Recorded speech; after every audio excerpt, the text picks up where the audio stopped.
نحمده ونصلي على رسوله الكريم اما بعد بسم اللہ الرحمن الرحیم السلام علیکم ورحمۃ اللہ وبرکاتہ۔ جادو کرنے کے لیے حضور صلی اللہ علیہ وآلہ وسلم کے بال کیسے چرائے گئے؟ جادو کر کے حضور صلی اللہ علیہ وآلہ وسلم کو کیا کیا اذیتیں پہنچائی گئیں؟ جادو کا اثر حضور صلی اللہ علیہ وآلہ وسلم کے جسم کے کس کس حصے پر ہوا؟ حضور صلی اللہ علیہ وآلہ وسلم کی کنگھی اور سر کے بال کس نے اور کیسے حاصل کیے تھے؟ جادو کو پر اثر بنانے کے لیے حضور صلی اللہ علیہ وآلہ وسلم کا موم کا پتلا کیسے تیار کیا گیا؟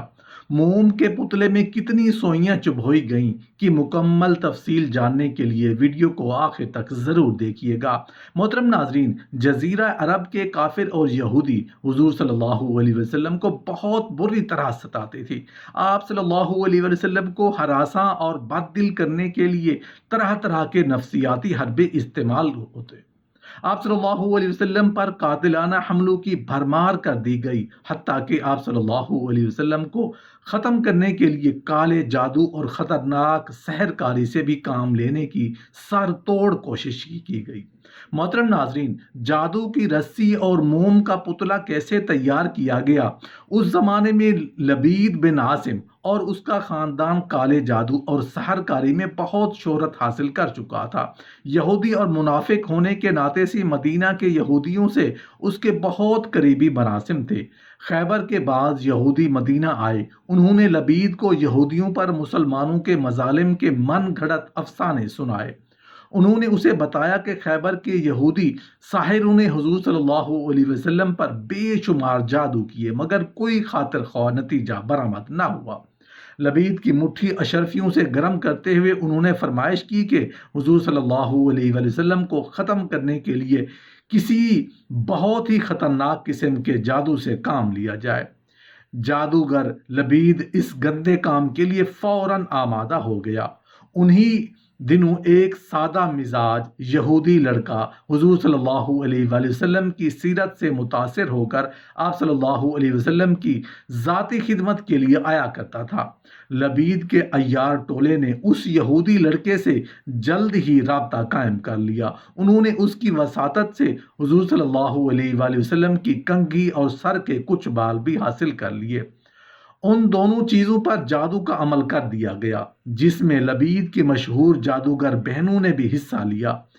جادو شدہ کنگھی اور بال کھجور کے ایک نرگوشہ میں لپیٹ دیے گئے اور چیزوں کو جادو کے ایک خاص عمل سے زروان میں واقع ایک ویران کنویں کی تہہ میں ایک بڑے پتھر کے نیچے چھپا کر رکھ دیا گیا۔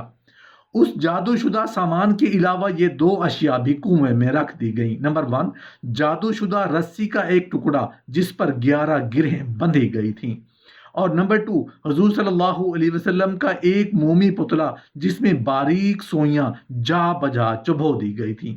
محترم ناظرین، حضور صلی اللہ علیہ وسلم کے جسم پر جادو کا اثر کہاں کہاں ہوا؟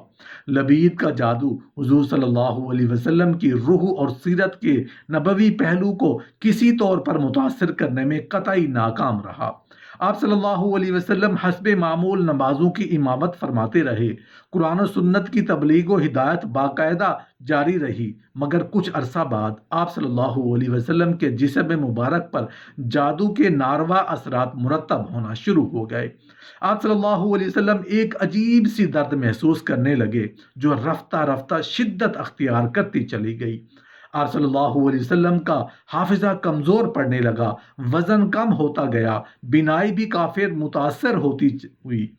یہ تکلیف دہ کیفیت تقریباً 1 سال جاری رہی۔ ان دنوں جسمانی درد میں شدت ہوتی تو آپ صلی اللہ علیہ وآلہ وسلم بڑے خشوع و خضوع سے صحت یابی کی دعائیں مانگتے۔ ایک رات آپ صلی اللہ علیہ وسلم غنودگی کی حالت میں لیٹے ہوئے تھے کہ اللہ تعالیٰ نے 2 فرشتوں کی وساطت سے آپ صلی اللہ علیہ وسلم کو دشمنوں کی خطرناک چال سے آگاہ کر دیا۔ ساتھ ہی آپ صلی اللہ علیہ وآلہ وسلم کو لبید کے جادو کا توڑ بھی بتا دیا۔ چنانچہ حضور صلی اللہ علیہ وآلہ وسلم نے 5 آدمیوں پر مشتمل ایک جماعت کو زوروان کنویں کی جانب روانہ کر دیا۔ تھوڑی دیر بعد آپ صلی اللہ علیہ وآلہ وسلم خود بھی موقع پر پہنچ گئے۔